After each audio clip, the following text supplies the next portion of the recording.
بسم الله الرحمن الرحيم. الملك القدوس السلام المؤمن المهيمن العزيز الجبار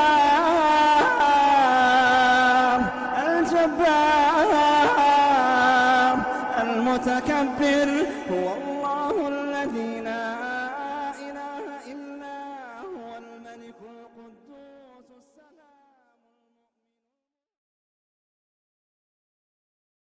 In the time of the Prophet ﷺ, there was a Sahabi called Saad and Aswad Sulami radiallahu anhu, and he came to the Prophet ﷺ and he said, "O Messenger of Allah, will I also enter into Jannah?"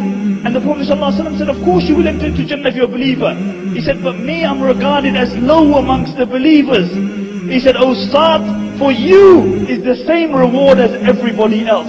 And then the Saad radiallahu anhu said, "Why will nobody give me their daughter to marry?" And the Prophet ﷺ said, "Go to, it's Ibn Wahab here." And Ibn Wahab was one of the leaders of Medina. He was one of the leaders of Medina. And his daughter was known for her beauty. And he said, "Is Ibn Wahab here?" And Ibn Wahab had just embraced Islam. And they said, "He's home, O Messenger of Allah." And the Prophet ﷺ said, "O Saad, go home and tell Ibn Wahab that I have sent you to request his daughter's hand in marriage." And Saad went home to the house of Ibn Wahab. He was elated. He knocked on the door. And Ibn Wahab opened the door. And Saad radiallahu anhu said, "The Messenger of Allah has sent me to request your daughter's hand in marriage." And Ibn Wahab said, "You, my daughter? Don't you know my daughter? She's known for her beauty in Medina." And he said, "On your bike, go on." And when Saad was walking away, his daughter heard this. And she said, "Oh my father, wait. This is a request of the Messenger of Allah. Where will we be if we turn down a request of the Messenger of Allah? You know, where will we be? Where will we be when we turn away from the concerns of the Prophet ﷺ? I'll tell you where we will be. We will be where we are. We will be where we are." And she said, "Where will we be if we turn away from the request of the Prophet ﷺ?" And then she turned to Saad and she said, "Saad, go to the Messenger of Allah and tell him I'm ready to marry you." And Saad went to the Messenger of Allah and he was elated. And the Prophet ﷺ did the nikah on 400 dirhams. And Saad radiallahu anhu said, "400 dirhams? Oh Messenger of Allah, I've never seen 400 dirhams." And the Messenger of Allah said, "Go to Ali Abdul Rahman ibn Auf and Uthman and tell each one of them to give you 200 dirhams each." And he went to him and they gave him 200 dirhams plus.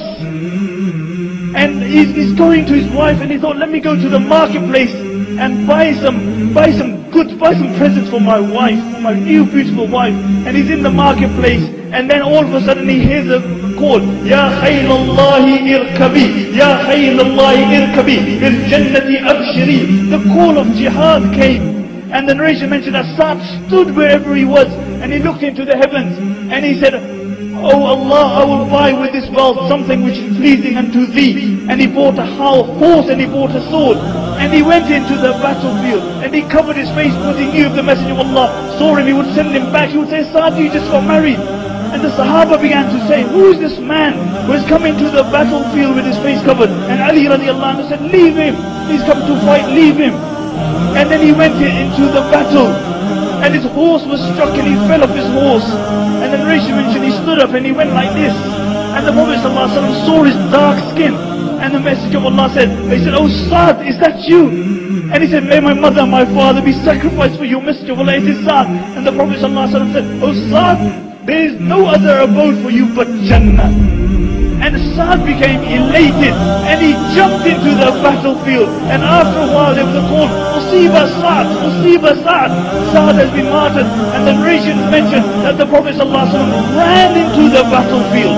He ran into the battlefield and he took the head of Saad and he placed it on his blessed thigh. And the tears of the Prophet ﷺ were flowing and they were falling on the face of Saad.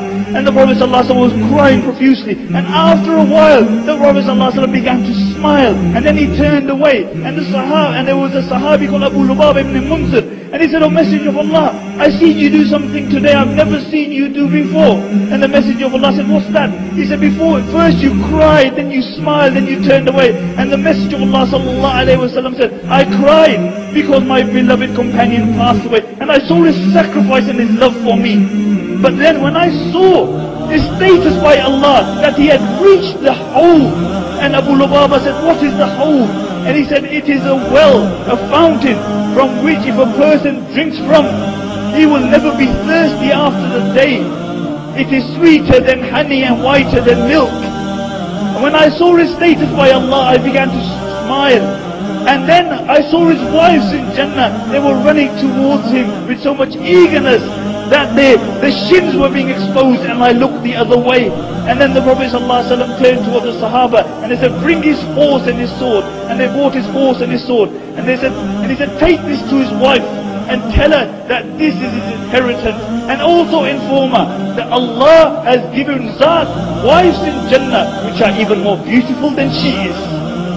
This was a man who a while ago didn't even know if he would attain Jannah. He had no status in society. But look at his status by Allah subhanahu wa ta'ala. Why? Because he lived, he died for the sake of Allah subhanahu wa ta'ala. May Allah subhanahu wa ta'ala make us all people who live for the sake of Allah subhanahu wa ta'ala. May Allah subhanahu wa ta'ala make us people who everybody sees our khair. May Allah subhanahu wa ta'ala keep us united in this dunya. And may Allah reunite us all in Jannatul Firdaus.